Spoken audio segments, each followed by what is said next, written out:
assim como ela apresentou a mensagem aqui há pouco tempo atrás, ela vai estar desenvolvendo um trabalho semelhante na área de saúde e publicações da Igreja Adventista em Brasília, na capital do nosso país. Estão também se despedindo aqui para essa nova empreitada. Vamos agora então nos colocar ajoelhados diante de Deus e vamos orar.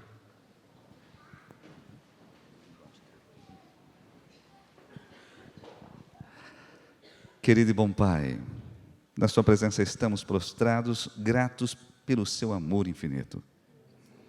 Ó Pai, o Senhor tem planos que vão além da nossa compreensão. Temos aqui duas famílias tomando um novo destino, novos desafios, no âmbito profissional, familiar e tantos outros mais. Vem fortalecer seus corações. Os usar poderosamente como influências da luz do Senhor onde estiverem.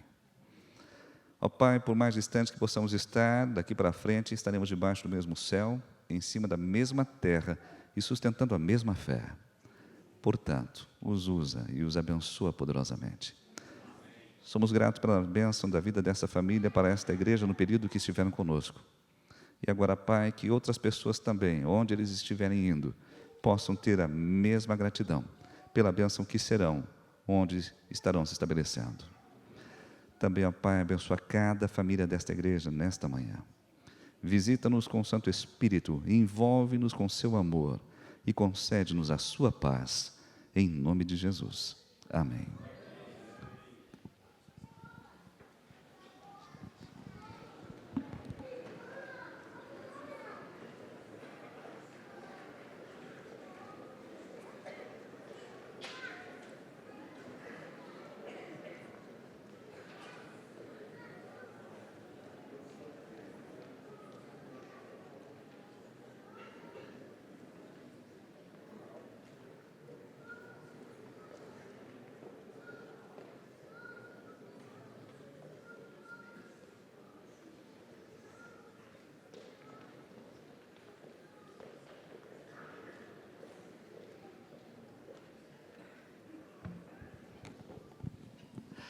Dando sequência ao nosso programa, a você que está aqui hoje, seja muito bem-vindo. Você que está nos visitando, você que está nos acompanhando pela internet. Há ainda alguns lugares por aqui, na galeria, não sei se haverá lugar, mas nós temos também no MJP ali, no local aqui acima, local para você também estar acompanhando pelo telão ali, a programação do culto desta manhã. Hoje um culto especial, temos aqui visitantes especiais, com uma característica diferenciada, né? Você já deve estar vendo aqui na plataforma. Eu quero convidar aqui o Antônio, nosso ancião da igreja e líder do nosso ministério Portão Global, e também o Sandro, né? Que está vindo hoje aqui conosco.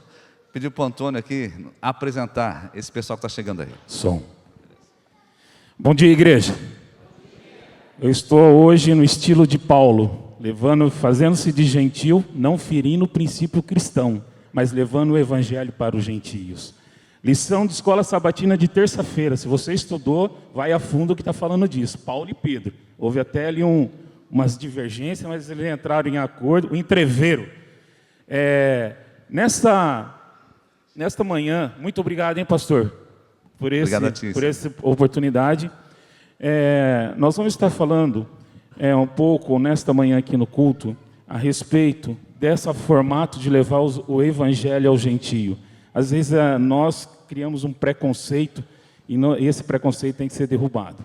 Isso a lição da escola sabatina ensina. E envolve a parte cultural, envolve a parte do vestuário, envolve, sem ferir princípios cristãos, envolve o vocabulário.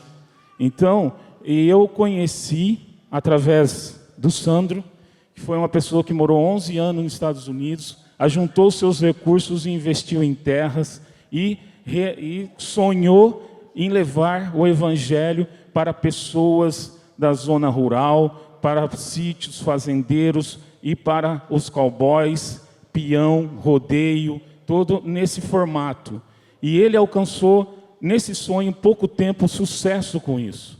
Para a honra e glória de Deus, a União Sul-Brasileira e mais com alguns pastores departamentais. Mateus está aí, faz favor, venha à frente também, que a gente vai chamar a companhia toda. Todos que tanto dessa igreja aqui que entrou nesse grupo há pouco tempo, por favor, venha à frente aqui que nós vamos não perder tempo, rapidinho, tá? O Mateus aqui, ele recebeu nas terras dele aí no feriadão, o pastor da União Sul, para conhecer esse trabalho que está dando resultados. Eu participei de 4 missões com eles, e foi em Natingui, RR, foi cidades pequenininhas, patrimônios. Participei em Nova Santa Bárbara e também em Guaravera. Em Nova Santa Bárbara fizemos uma missão lá e hoje tem 20 famílias recebendo estudos bíblicos na sua casa através dessa missão. Em Guaravera não tinha presença nenhuma adventista, foi fundada uma igreja e hoje tem 20 pessoas batizadas nessa igreja e 43 pessoas já frequentando a igreja além desses 20. E essas 43 pessoas já estão estudando a Bíblia, famílias. Então está crescendo o evangelho nesse meio, na zona rural, nas cidades pequenas. Tem um videozinho, já vou soltar o videozinho, depois o Sandro vai ter a palavra dele e o pastor. O vídeo aí dos cowboys aí, é um sonho, não sei o que aí. Como que é? Como que é, Donete? O nome do vídeo? Um sonho e uma missão.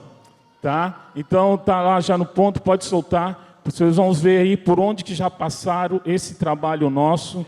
E this is my song, praising my Savior all the day long. This is my story, this is my song, praising my Savior all the day long.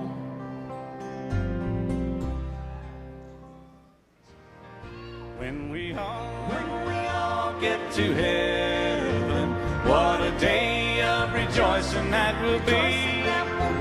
When we all see Jesus, we'll sing and shout the victory. Onward to softly and tenderly, Jesus is calling, calling for you and for me. See on the portals, he's waiting. Você entregando os livros na zona rural em Rodeio. Esse livro foi distribuído. Come home, come home. Esse é o carinho. Ye who are weary, come home, swing. So I'll cherish the old rugged cross till my Ao carinho, ao carinho. at last I lay down. Esse é o pastor Heron, departamental na Associação em Maringá.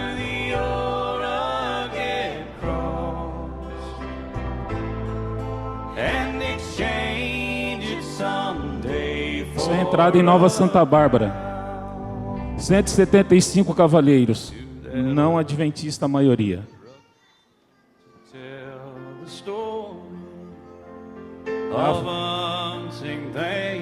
Isso é pregando o evangelho para esses grupos, que eles são divididos em grupo, essas companhias, tem até bandeira, uniforme, igual desbravadores, escoteiros, assim, são todos uniformizados, a maioria desses grupos, desses cowboys. Nós estamos entrando no meio desse povo para pregar. It satisfies my longings as E how sweet the sound that saved a wretch like me. esse é um sonho que nasceu no coração de Deus e no coração desse homem aqui.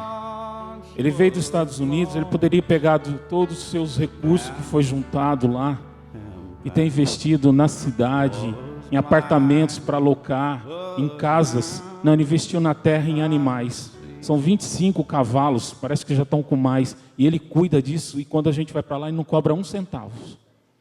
A gente usa esses animais, sai para o campo, usa as celas, usa todo esse material, que é um material que tem um custo, mas ele entregou isso na missão do Senhor. Isso aí só é para pregar o Evangelho para pessoas de zona rural, para cowboys, para pessoas que talvez nós de terno e gravata, num estilo, eles nem recebem. Nós com o nosso português e o vocabulário diferente, eles nem aceitam nós no meio deles. Tanto é que essas pessoas, lá no meio deles, nós somos tratados assim de peãozinho quarta-feira. Sabe o que é peãozinho quarta-feira? É aquele ruinzinho de serviço, que monta no cavalo e cai do outro lado. Então esse é o peãozinho quarta-feira. Então ele já olha para você assim, esse é urbano. Seu vocabulário já te entrega. Então existe essas diferenças hoje em dia. Igual alguns viram eu chegar na igreja desse jeito, eu vi um irmão olhando para mim meio assim. Entendeu? Já criou um preconceito. Eles também, quando você chega lá de terno e gravatinha, tudo bonitinho, chegou o peãozinho quarta-feira da urbaninho. E como que você vai abrir a Bíblia, falar com ele, se você não tiver esse vocabulário? Se você não tiver esse traje? Como que você vai chegar lá, vamos se acarcar, né? Vamos para o entreveiro. Sandro, agora é com você. Como é que chama o pessoal para missão? Através do som aí, que você tem um som especial junto com o Gabriel. Tem também esse rei aí que estrala, né? Vamos aí. Agora é com o Sandro esse momentinho.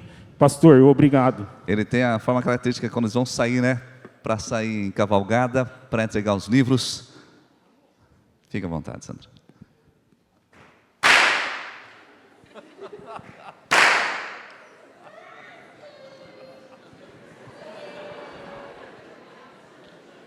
Sandro, conta pra gente aí, qual é o propósito desse ministério e como é que surgiu esse sonho? Solta o berrante.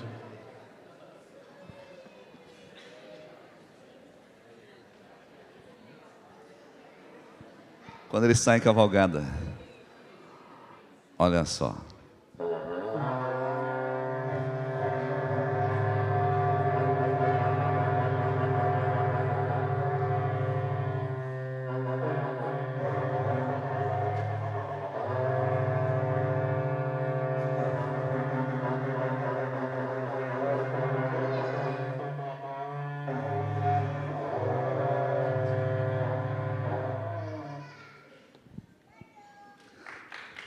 Esse é o Ministério Cowboys on the Mission. Lembra o povo de Israel, quando eles saíam para as batalhas e também quando havia o ajuntamento, eles tocavam um shofar, que é um chifre de carneiro, bem menor. Aqui nós só mudamos o chifre, né?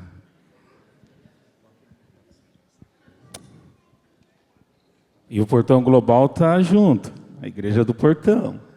Irmãos,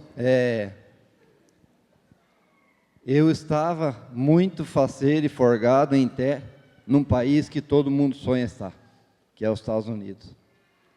Fui correr atrás de dinheiro e sonhos financeiros.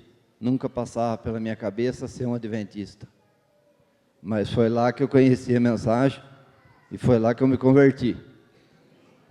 Depois, quando eu escutava falar que tinha mais adventistas chegava até as pessoas e falava assim, não, eu vim aqui para ganhar a ferpa.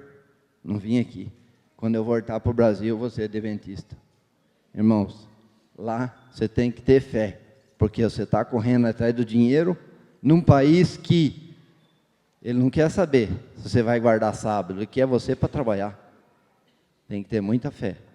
Mas graças a Deus eu me converti lá e cheguei à conclusão que quem é cristão, você tem que sair da zona de conforto, porque um dia você vai ter que abandonar toda essa tranheira que você tem, para você fugir. Se você não largar, você vai ficar igual a mulher de Ló, virar uma estátua de sal. E hoje, irmãos, nós estamos lá em Ortigueira, um lugar bem simples, um lugar do interior. Larguei lá, país de primeiro mundo, voltei para o Brasil. Os irmãos da igreja falavam, você é louco, o que você vai fazer lá? Não dou 2 anos, você já está de volta. Irmãos, já está com uns 8 anos em terra, não voltei ainda, graças a Deus. E a missão é para os fortes. Os fracos fiquem levados com o sofá no sábado à tarde e com a preguiça dominando o couro dele. Eu digo para vocês, não é fácil. Tem crítica, tem muita adversidade, tem um inimigo que não quer que aconteça, mas Deus é maior. Já venceu todas essas batalhas. E se você ficar forgado e faceiro, a missão não vai acontecer. No teu âmbito de trabalho, na sua vida, você pode ser um missionário. Não precisa ser igual a nós. Se quiser se acarcar por nós, para os entreveiros, seja bem-vindo. Mas você tem o teu lugar de você trabalhar. Às vezes nós estamos muito forgados e não queremos se envolver. Mas a missão chama. Deus converteu o seu coração para você ser uma ferramenta para outras pessoas, no meio em que você vive. Nós estamos lá em Ortigueira, saímos de um país de primeiro mundo e viemos morar no sítio. Estamos morando numa casa cortada de motosserra, de madeira.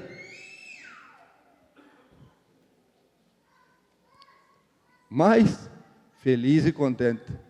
Por quê? Porque é um sonho realizado. É o que nós queríamos. Nós começamos a ler mais, lemos um livrinho que transformou nossa vida. Vida no Campo. Leiam esse livro. É um dos menores. Vida no Campo. Você vai ver que a vida é muito simples. Você não precisa de tantas coisas que você acha que você precisa. Mas eu só fui descobrir quando eu estava lá. Que eu achei que precisava de uma casa boa, própria, um carro, um bom serviço e algumas coisas a mais. Você põe a sua felicidade em coisas. E depois que você vai, pissue tudo essa tranheira, você vai ver que a felicidade não está nas coisas. A felicidade está em você fazer o que você gosta. E nas coisas mais simples que existem. Você fica enganado.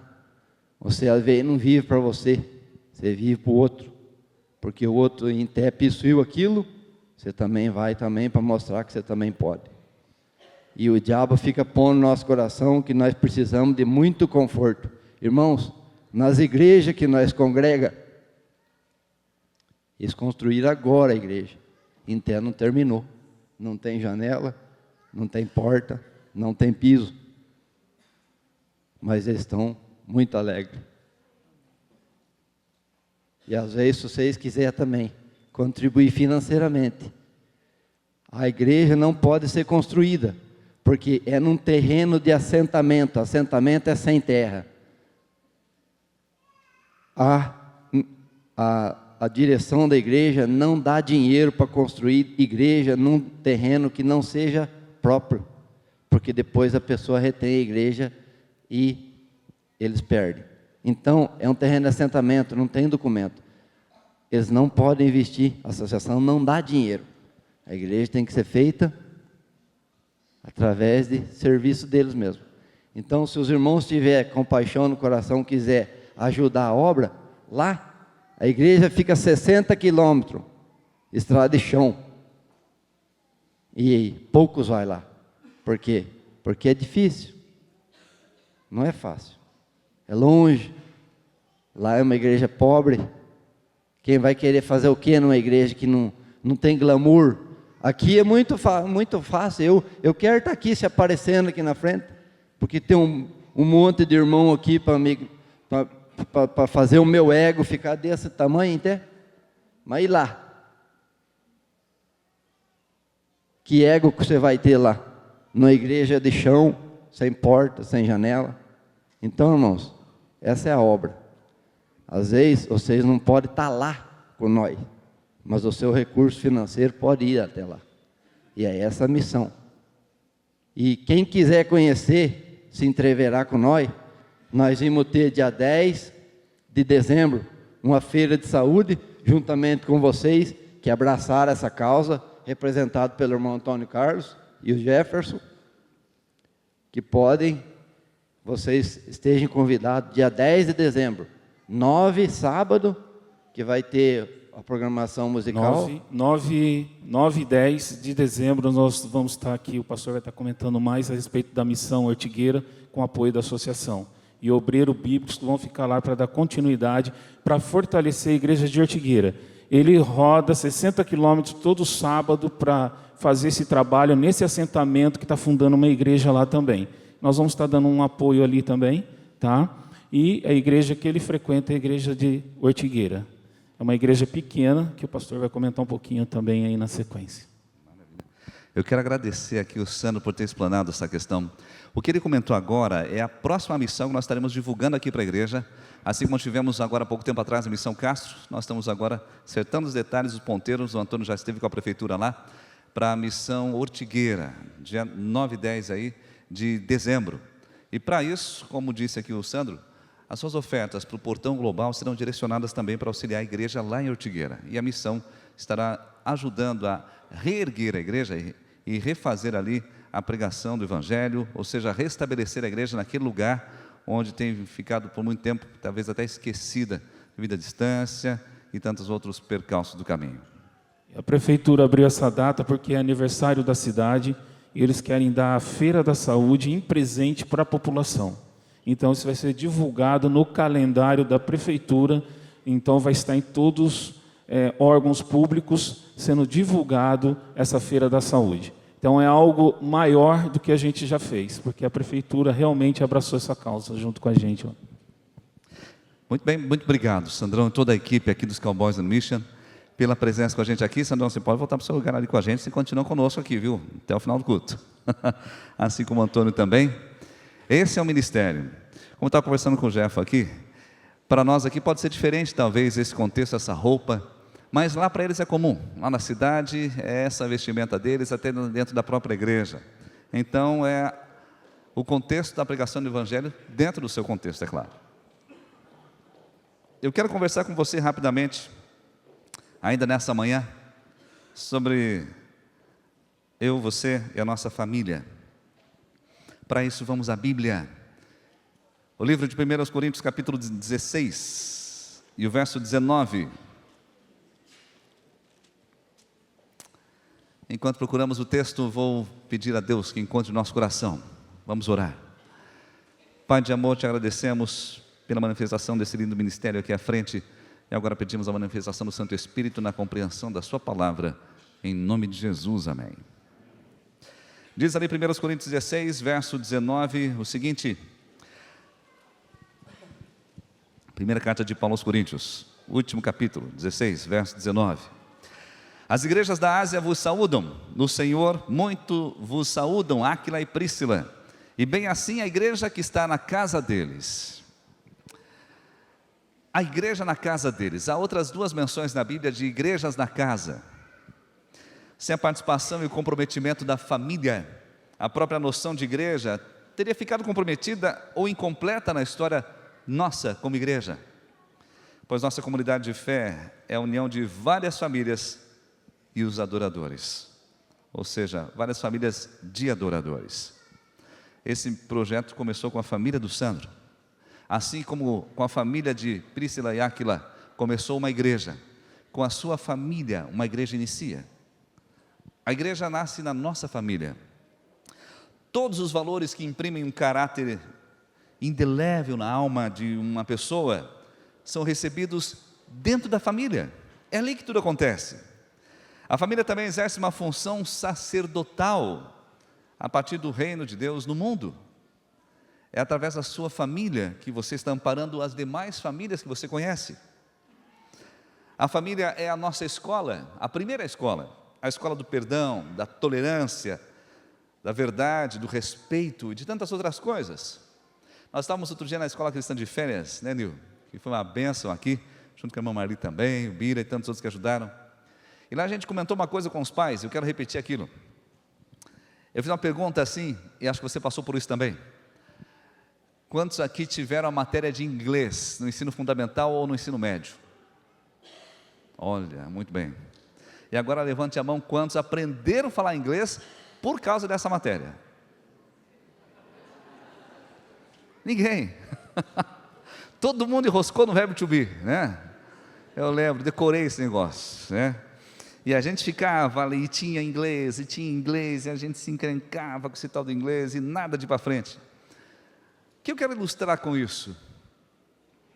Está aqui o próprio Sandro que pode me ajudar a comentar isso. É muito mais fácil aprender inglês na sala de aula no ensino médio, ou é mais fácil ir lá para os Estados Unidos e aprender lá? Você aprende melhor aonde? Aqui ou lá? Lá. E por quê? Porque lá você está ouvindo não só a professora falar inglês, mas quem mais? Todo mundo fala inglês. Por que eu quero dizer isso para você? Na sua escola aqui, eu estudei aqui pertinho muito tempo, estudei aqui também, quando a escola adventista era aqui na igreja. Você está fora do contexto da língua inglesa, fora do aprendizado, porque você escuta o professor te ensinar inglês, acabou a aula, vem outros falar em português, ensinando geografia ou matemática. Pronto, ficou na aula de inglês o teu inglês, já era, você não exercitou mais nada. E assim vai. Vai ter uma outra aula, talvez só daqui a 2 dias. Enquanto isso, você chega em casa, todo mundo fala português. Você vai para o trabalho, todo mundo fala português. Na próxima aula, todo mundo falando português. O colega do lado falando português. Pronto, acabou um incentivo para você aprender o inglês. Já muitas pessoas preferem fazer o tal do intercâmbio. Pode ser caro, né? Pode ser caro, mas o aprendizado é praticamente garantido. O que eu quero dizer com isso? Deus constituiu a sua família como a melhor sala de aula para você ensinar seus filhos e sua família o que é o amor.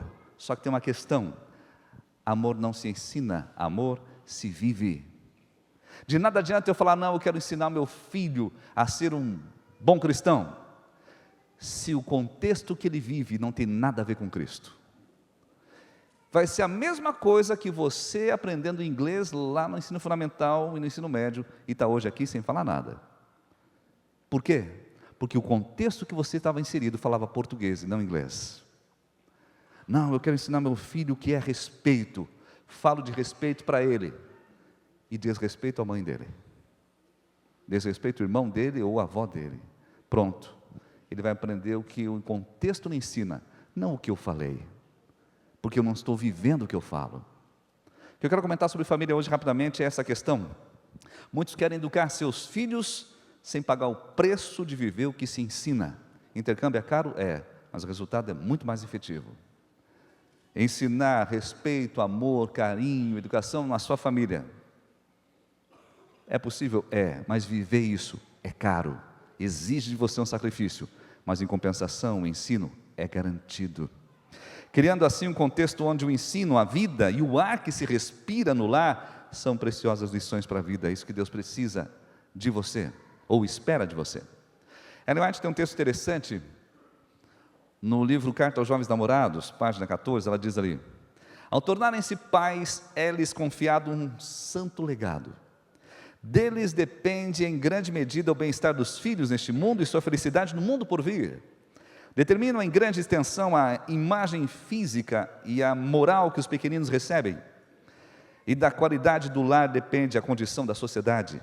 O peso da influência de cada família concorrerá para fazer subir ou descer o prato da balança da sociedade. Você acha o Brasil um país corrupto? A corrupção não começou em Brasília, começou na casa de cada brasileiro. É dentro do contexto da família. É ali que a gente ensina.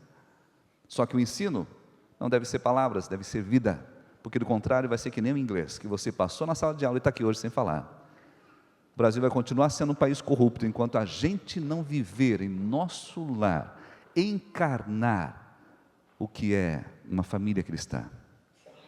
Há um outro texto de Ellen White que ela menciona no livro Conselhos aos Professores, Pais e Estudantes. Ela diz sobre a primeira escola da criança. Ela fala assim: em sua sabedoria, o Senhor determinou que a família seja o maior dentre todos os fatores educativos. É no lar que a educação da criança deve ser iniciada. Ali está a sua primeira escola. Ali, tendo seus pais como instrutores, terá a criança de aprender as lições que a devem guiar por toda a vida. Lições de respeito, obediência, reverência e domínio próprio. Muitas vezes a falta da reverência de uma igreja não é por causa de uma igreja, é por causa de um lar irreverente. É lá que eu aprendo a adorar a Deus, é lá que eu aprendo a honrar a Deus. Aqui nós viemos para adorar e celebrar a religião que eu realizo em casa. Diz mais a autora cristã: as influências educativas do lar são uma força decidida para o bem ou para o mal. São, em muitos sentidos, silenciosas e graduais, mas sendo exercidas na direção devida, tornam-se fator de grande alcance em prol da verdade e da justiça. Se a criança não é instruída corretamente, ali, Satanás a educará por meio de fatores da sua escolha. Quão importante, pois, é a escola do lar. Se eu não crio um contexto de educação e amor na minha casa, Satanás vai criar o contexto que ele quer, e pela escolha dessa criança, vai dar o destino que ela escolheu. Eu preciso de um contexto de inglês para aprender inglês. Eu preciso de um contexto de amor, educação, respeito e adoração a Deus, para criar pessoas que falem a linguagem do céu. A Bíblia traz um texto em Marcos capítulo 10, verso 8 e 9. Na verdade, a repetição que Jesus faz de um texto mencionado lá em Gênesis. Aqui ele está falando no contexto do casamento. Eu vou passar por família e relacionamento nessa conversa nossa hoje aqui. Marcos 10, verso 8 e verso 9 diz ali: e com sua mulher serão os dois uma só carne, de modo que já não são dois, mas uma só carne. Portanto, o que Deus ajuntou, não o separe o homem. Relacionamento família começa com a união do casal. Esse texto aqui mostra o fundamento do matrimônio e a sua relação com Deus e os demais ensinos de Jesus sobre o casamento, a união do casal. É interessante que Deus reitera ali: o que Deus uniu, não separe o homem. Ou seja, olha o peso dessa palavra: o que Deus uniu. É o fundamento da união, ao peso dessa afirmação de Deus. Você e sua esposa não são escolhas suas, Deus uniu você. Após o seu voto, após o ato íntimo que os ligou, agora vocês são união de Deus. Deus trama acima da trama dos homens. Você pensa que foi você que escolheu tudo sozinho? Não, Deus trama acima da trama dos homens. Bem, eu posso pensar em fazer coisas, eu posso, por exemplo, pegar esse microfone e levar até a minha boca e falar. A mão fez o microfone vir até a minha boca, a boca pronunciou as palavras, e agora você ouviu o que eu estou falando. Mas nada disso aconteceria se o quê? Se não houvesse um cérebro por trás disso, realizando tanto querer quanto efetuar. A Bíblia fala um texto assim, né? Filipenses 2:13. Ou seja, tem você e sua esposa, mas vocês hoje juntos, não é só porque vocês dois pensam que queriam assim. Há um cérebro acima disso, que realizou tanto querer quanto efetuar para vocês estarem hoje aqui. Cristo Jesus. Nada é por acaso. Deus permitirá que você se relacione com alguém que depois do casamento você talvez vai descobrir que muitas vezes é fraco, e pior ainda, na área que você quer que ele seja forte, ou que ela seja forte. É a descoberta que vem muitas vezes após o casamento. Puxa, achei que ele era assim, achei que ela era assim. Mas por que Deus permite isso? Que eu e você nos relacionemos com pessoas que às vezes você vai descobrir que tem falhas nas áreas que você nunca queria que tivesse. E agora? Pastor, se Deus uniu, então Ele quis isso. Vamos a Romanos capítulo 8, vamos responder essa pergunta. Romanos capítulo 8, o verso 28 e 29 diz ali o seguinte. Romanos capítulo 8, 28 e 29. Deus diz assim: sabemos que todas as coisas cooperam para o bem daqueles que amam a Deus, daqueles que são chamados segundo o seu propósito. Tudo contribui para o bem daqueles que amam a Deus. E o verso 29 diz: portanto, aos que de antemão conheceu, também os predestinou para serem conformes à imagem de seu Filho, a fim de que ele seja o primogênito dentre muitos irmãos. Olha que interessante a associação dos dois versos. Tudo contribui para o bem daqueles que amam a Deus, e esse tudo está permitindo você se tornar a imagem de Cristo. É o moldar. Quando você pensa na imagem de Jesus, que características vêm na tua mente? Pastor Paul Washer, em seus vídeos na internet, comentou algo assim. Ele mencionava assim: bom, eu penso, eu quero parafrasear aqui, em características de Jesus como amor incondicional, uma delas, misericórdia e perdão. Você via isso o tempo todo no ministério de Cristo, a imagem de Cristo. Agora eu te pergunto, como você vai aprender a viver amor incondicional se a pessoa que você casou preenche todas as condições? Se ela preenche todas as condições, nunca me decepcionou. Como é que você vai aprender amor incondicional? Mas, como é que você vai aprender misericórdia, que é dar a alguém algo que ela não merece? Se a pessoa que você casou, na sua visão, merece tudo de bom que você pode dar. Como aprender misericórdia, então? Então, como é que você vai aprender a perdoar se a pessoa que você casou nunca falha com você, ou nunca lhe decepciona, ou lhe magoa? Como aprender o perdão, então? Agora você consegue entender?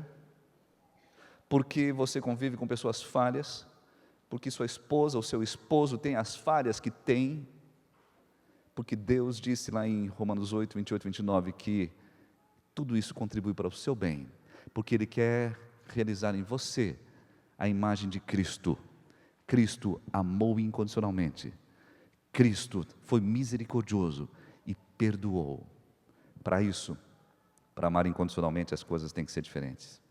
Se você for entender e analisar, o propósito do casamento é transformar você na imagem de Jesus Cristo. Esse é o maior propósito, ou a maior ferramenta de santificação que nós temos na terra. O relacionamento de família. Você descobriu que casou com alguém que não preenche todas as condições, então? Então seja bem-vindo à aula do amor incondicional. Você descobriu que casou com alguém que não merece o que você pode fazer por ela? Então seja bem-vindo à aula de misericórdia, onde a gente dá o que as pessoas não merecem. Você descobriu que casou com alguém que pode te magoar, te ferir, que já fez isso várias vezes, ou que pode até te trair. Então seja bem-vindo à aula do perdão. São nessas duas aulas que Deus está nos ensinando a ser como o Deus que nós adoramos. Quando você passa muito tempo com alguém, você acaba se tornando parecido com ele. Quando você passa muito tempo adorando a Deus, você acaba se tornando parecido com ele, sendo amoroso incondicionalmente, misericordioso em todo o tempo e perdoador sem limite. Nós estamos aqui na igreja porque nós adoramos a Deus, e a sua infinita graça em nos conceder amor incondicional, misericórdia e perdão todos os dias. Por isso nós estamos aqui. Mas olha que interessante, mas nós não estamos dispostos a aprender a dar o mesmo às outras pessoas. Eu admiro a Deus por isso, mas não quero imitá-lo por isso. Como posso estar aqui adorando a Deus pelo seu amor incondicional, se não posso fazer o mesmo com o meu cônjuge? Como é que eu posso estar aqui adorando a Deus pela sua misericórdia, se eu não posso fazer o mesmo com o meu cônjuge, com a minha família? Como é que eu posso estar aqui adorando a Deus pelo perdão completo que Ele me concede, se eu não posso fazer o mesmo com o meu cônjuge? Aonde está o aprendizado? De que adianta adorar um Deus que não muda a minha vida? O problema é que eu não quero a mudança. Jesus veio revelar a Deus através de amor incondicional, misericórdia e perdão. E por isso Ele diz, todas as coisas contribuem para o bem daqueles que amam a Deus. Contribui. Como você vai falar a língua de Cristo em sua casa, se você não imitá-lo em seus atos? É só assim. Quando a pessoa reconhece seus erros e vem arrependida até você, o que você diz? Não vou perdoar. Se eu perdoar, ela vai me magoar de novo. A gente quer se proteger e não faz isso. O que Jesus disse? Eu também não te condeno. Vai e não peques mais. Mas e quando a pessoa não reconhece que errou, continua ferindo você e continua no erro, o que seu coração diz? Ela não merece. E o que Jesus diz? Ele disse na cruz: Pai, perdoa-lhes porque não sabem o que fazem. Misericórdia, entregar a alguém aquilo que ele não merece. A Bíblia traz 2 textos, na verdade são 3 se a gente for analisar. O final do capítulo 4 de Efésios e o início do capítulo 5 está dentro do mesmo contexto. E eu quero terminar minhas considerações nessa manhã com esse texto. Efésios capítulo 4, verso 32 e 33. Aliás, capítulo 4, verso 32. E depois o capítulo 5, verso 1 e 2. Porque ele acaba no verso 32. Efésios capítulo 4 diz o seguinte, verso 32. Antes, sede uns para com os outros benignos, misericordiosos, perdoando-vos uns aos outros, como também Deus os perdoou em Cristo. E o capítulo 5 começa dizendo, sede, pois, imitadores de Deus como filhos amados, e andai em amor, como também Cristo vos amou, e se entregou a si mesmo por nós, em oferta e sacrifício a Deus, em cheiro suave. Como é que você vai criar um ambiente de amor no seu lar? Imitando a Cristo, imitando o amor incondicional. Se você ama por condição, está na hora de mudar a estratégia. Não, eu amo porque ela me faz isso. Eu amo porque ele me faz isso. Deus ama você, ama a mim, e ama da mesma maneira as pessoas que estão lá fora. Da mesma maneira os corruptos que a gente tem visto na televisão, né? É o mesmo amor. Está com ciúme? Deus é amor. O amor emana dele. Não é nem sequer uma escolha. É Deus. E se eu quero me aproximar dele, você não tem escolha. E se você está chegando perto dele, é inevitável que você ame incondicionalmente. As feridas do dia a dia das relações estarão te ensinando. Final de semana passada eu fiz um final de semana da família na igreja em Carambeí. Fomos visitar um senhor. Ele não é cristão, adventista. Ele pertence a outra religião, ele é holandês. E o quarteto da igreja me acompanhou em várias visitas lá. Eles cantavam e eu fazia a oração. Eles falaram, vamos fazer isso, pastor? Eu falei, maravilha, estou na mão de vocês, o carro de vocês, vocês me levam. Então a gente foi na casa desse senhor holandês. E ele estava na cama agonizando porque ele está no estado terminal de câncer. E ali a esposa dele ao lado dele, uma senhora. E nós oramos com ele, o quarteto cantou. E ele conversava com a esposa em holandês. E ela falava que ele estava muito feliz pelo quarteto ter cantado, porque ele gosta de ouvir o quarteto. É a igreja evangélica reformada, a igreja que eles pertencem. E ela falou algo para mim, eu abracei ela na saída, falei, irmã, que Deus abençoe e fortaleça. Ela, sim, pastor, Deus tem me fortalecido com a doença do meu marido. Há muito tempo eu não tenho dormido direito. A doença já tem acompanhado a gente há mais de anos. E nos últimos dias ela está muito mais difícil. E eu tenho orado todos os dias, agradecido ao meu Deus, porque Ele está me ensinando a amar cada vez mais. E a entender que tudo isso tem um propósito eterno na minha vida. Eu falei, quantos de nós diríamos isso? Eu achei que ela estava orando pedindo só cura a Deus ou coisa assim. Não, ela estava agradecendo. Porque ela entendia que tudo contribui para o bem daqueles que amam a Deus. E ela disse, eu tenho sido forte, pastor, porque o meu esposo precisa de mim forte ao lado dele, e meus filhos também. Os filhos estão na Holanda, ela está ali sozinha cuidando do seu esposo, uma filha voltou agora para ajudá-la. E você percebe nos olhos daquela mulher o cansaço e o sofrimento. Mas no sorriso você vê a gratidão sincera, porque ela crê o que a gente leu em Romanos 8, 29. A imagem de Cristo está se colocando nela. Naquele lugar, eu orei, mas eu saí confortado. Eu vi Cristo nos olhos daquela mulher. Muitas vezes a gente quer fugir das angústias, dos sofrimentos. É muito mais fácil mudar de endereço do que mudar de atitude. É o que a gente opta, né? Não, você vai para lá, eu vou para cá e pronto. Me livro dos problemas. Assim muitas crianças fugiram da escola. É difícil estudar, difícil fazer prova, então eu fujo da escola. Mas nunca vou crescer, nunca vou me desenvolver. Então entenda, Deus chama você e sua família para serem uma igreja na sua casa. E isso só vai acontecer quando Cristo for o contexto do ambiente que você vive. Não basta ensinar Jesus, eu tenho que vivê-lo. Seu amor incondicional, sua misericórdia e seu perdão.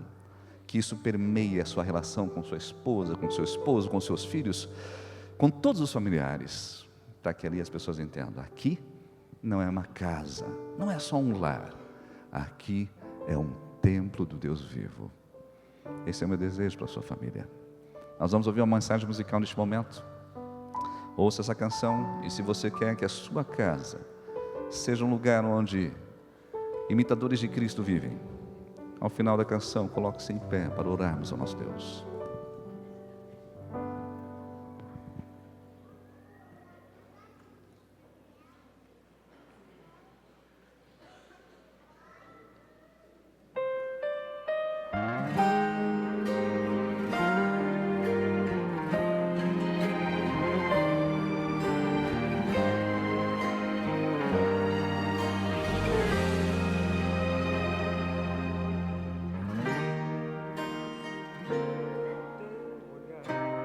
Tudo que eu consigo é imaginar a riqueza que existe em você. O ouro eu consigo só admirar, mas te olhando eu posso a Deus adorar. A salvação é um bem que nunca envelhecerá. O pecado não consegue esconder a marca de Jesus que existe em você. O que você fez ou deixou de fazer não mudou o início. Deus escolheu você. Sua raridade não está naquilo que você possui ou que sabe fazer. Isso é mistério de Deus com você. Você é o espelho que reflete a imagem do Senhor. Não chore se o mundo ainda não notou. Já é o bastante Deus reconhecer o seu valor. Você é precioso, mais raro que o ouro puro de Ofir. Se você desistiu, Deus não vai desistir. Ele está aqui para te levantar se o mundo te fizer cair.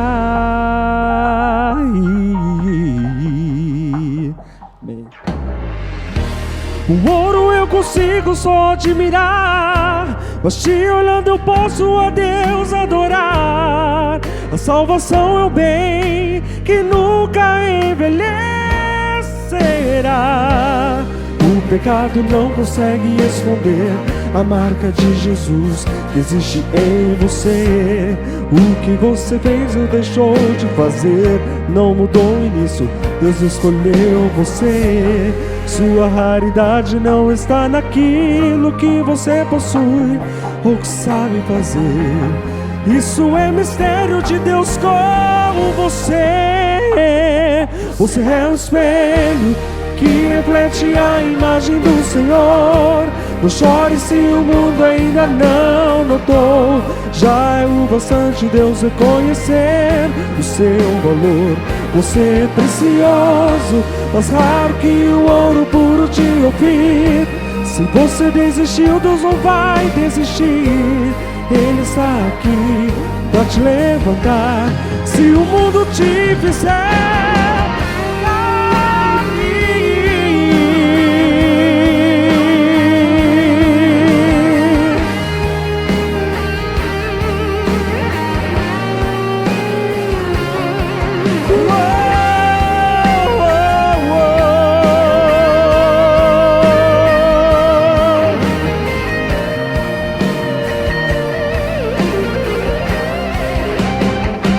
Você é o espelho que reflete a imagem do Senhor. Não chore se o mundo ainda não notou. já é o bastante Deus reconhecer o seu valor. Você é precioso, mais raro que o ouro puro de ouvir. Se você desistiu, Deus não vai desistir. Ele está aqui para te levantar. Se o mundo te fizer cair,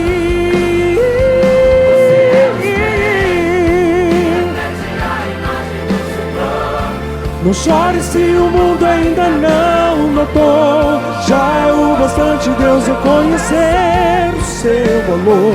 Você é precioso, mais raro que o ouro puro de ouvir. Se você desistiu, Deus não vai desistir. Ele está aqui para te levantar. Se o mundo te fizer cair,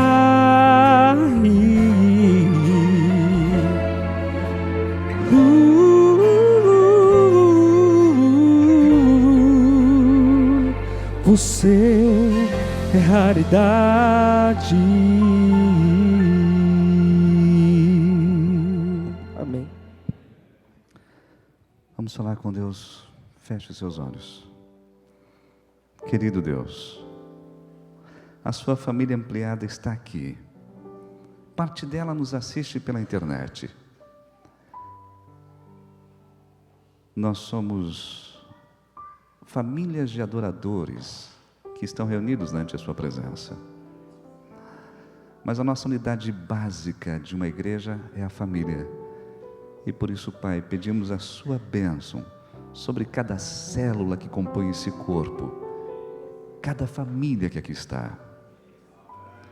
Deus, que no ambiente da nossa casa a linguagem do amor seja pronunciada por todos, para que as pessoas que estiverem ali, ou os filhos que ali nascerem, possam aprender esse idioma desde pequenos. Que possamos ser realmente seus espelhos, refletindo a sua imagem de amor incondicional, misericórdia e perdão em todo o tempo.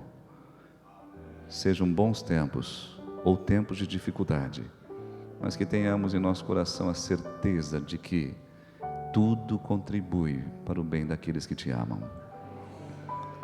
Confiamos a Ti e nossa família, para que o Senhor nos entregue a sua imagem em nossa vida, em nosso lar, em nome de Jesus. Amém.